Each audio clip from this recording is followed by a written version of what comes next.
have a lot to give thanks for. It's been a little harder than usual this Thanksgiving because my appreciation is occasionally interrupted by pain or by some reminder that I cannot transport myself to the places that I wish to go, or whatever other inconvenience has been caused by recently having a seizure and dislocating my shoulder right here in this very room and service. So exciting. And there are a lot of inconveniences that go along with this. But the reality is that in the scheme of things, they are small potatoes. And every irritation eventually reminds me that really when it comes down to it, I have it pretty good. Sure, I can't drive for a while, but I have a host of people who have been willing to taxi me around, and I can afford cab fare or a bus ticket when they're not available.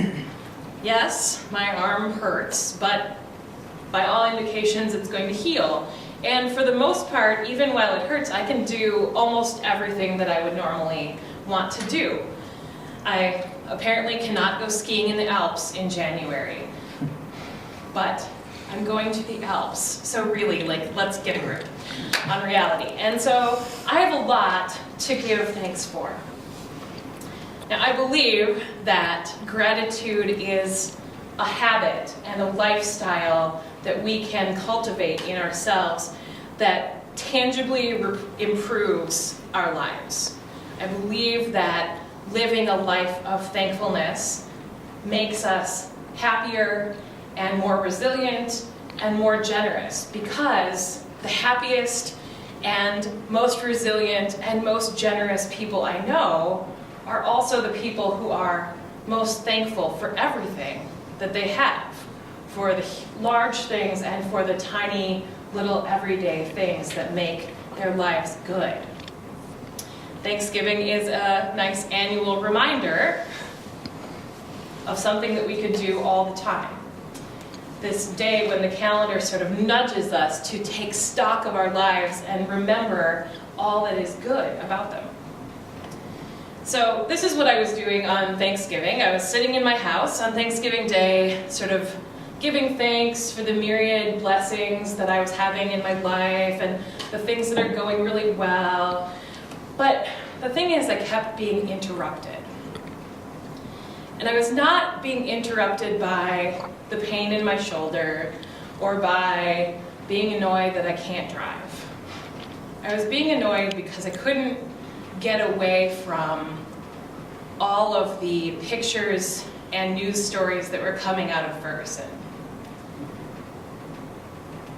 So these are some of the pictures that I was looking at on my social media page, the images that I just couldn't quite get away from, in the same general vicinity. So like this picture of all of the stormtroopers, as I was calling them, police with their shields up and the season's greetings sign behind them, was just, I couldn't quite get away from those images.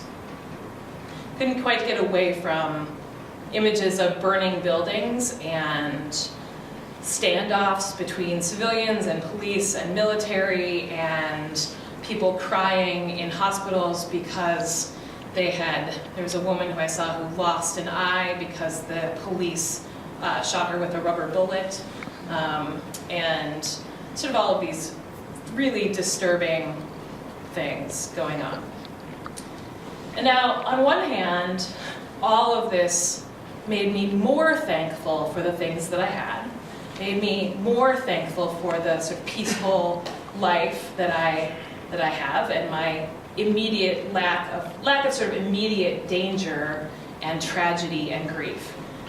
And on the other hand, giving thanks for my cozy little world felt really empty, knowing that so much grief and anger and pain was happening to so many other people. So God, thanks for my warm house and my apple pie, and what about those other people? What are you doing to take care of them, God? Oh, that you would rend the heavens and come down, kept interrupting my thanks. It seemed pretty callous to me to blithely thank God for the good things in my life while ignoring the grief of Michael Brown's family or the fear of other families of Black boys and men who are disproportionately likely to be victims of similar shootings, and the fear of and anxiety of police officers who, some of them are, the vast number, are trying to do their jobs well in circumstances and in systems that are unjust and that do not always work well. It felt callous to give thanks in the midst of so much suffering. Maybe I just think too much. There's a distinct possibility of this, but I don't think I'm the only one who wonders what it means to give thanks in a world of so much suffering and injustice, or how we give thanks well without living in sort of a comfortable oblivion to all of the injustice and violence of the world.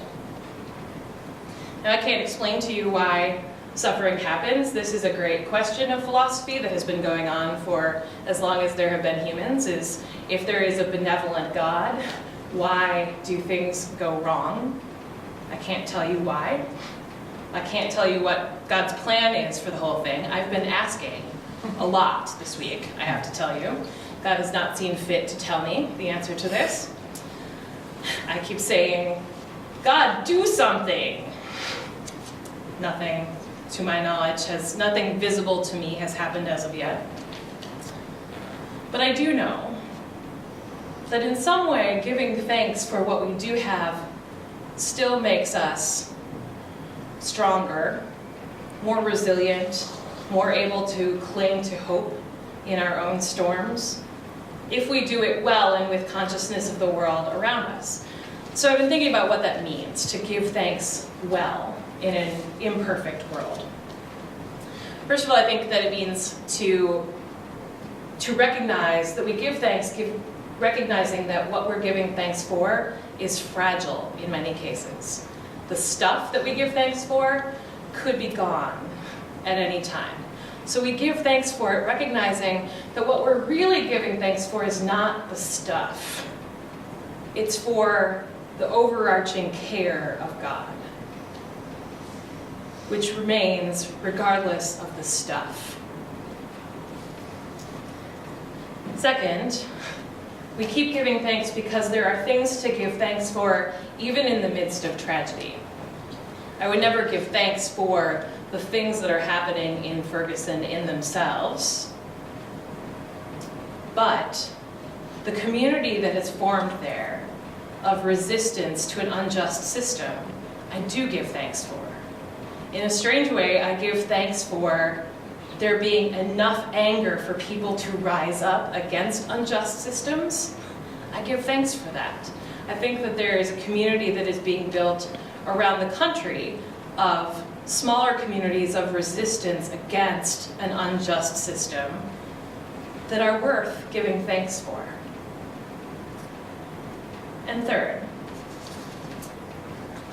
our thanks is empty. It is callous if we don't use the good things that we have for the good of others.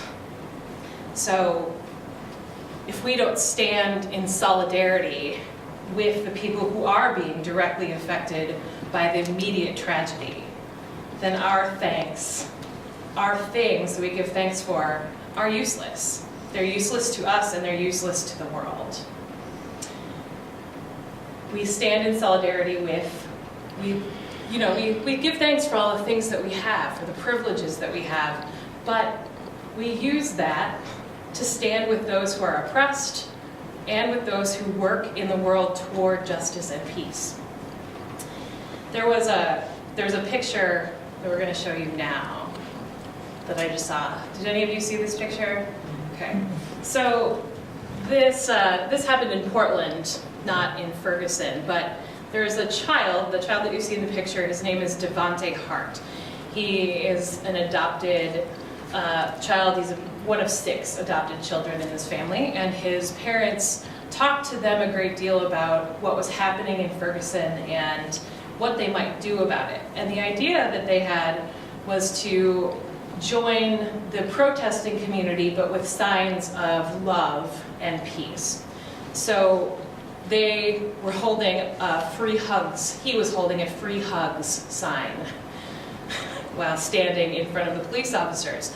But he had started to cry because he realized at some point while watching the protesters and the police who were trying to hold them back, that when he put down the free hugs sign and got a little bigger, his life and his relationship to the police was going to look a lot different.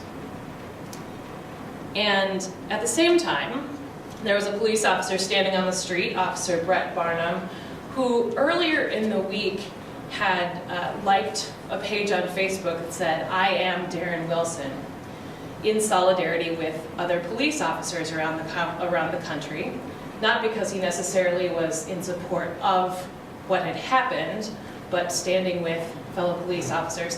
And he saw this little boy standing on the street crying, and went and asked him what was wrong. They started to talk about just life, and he asked Devontae if he could have a hug too.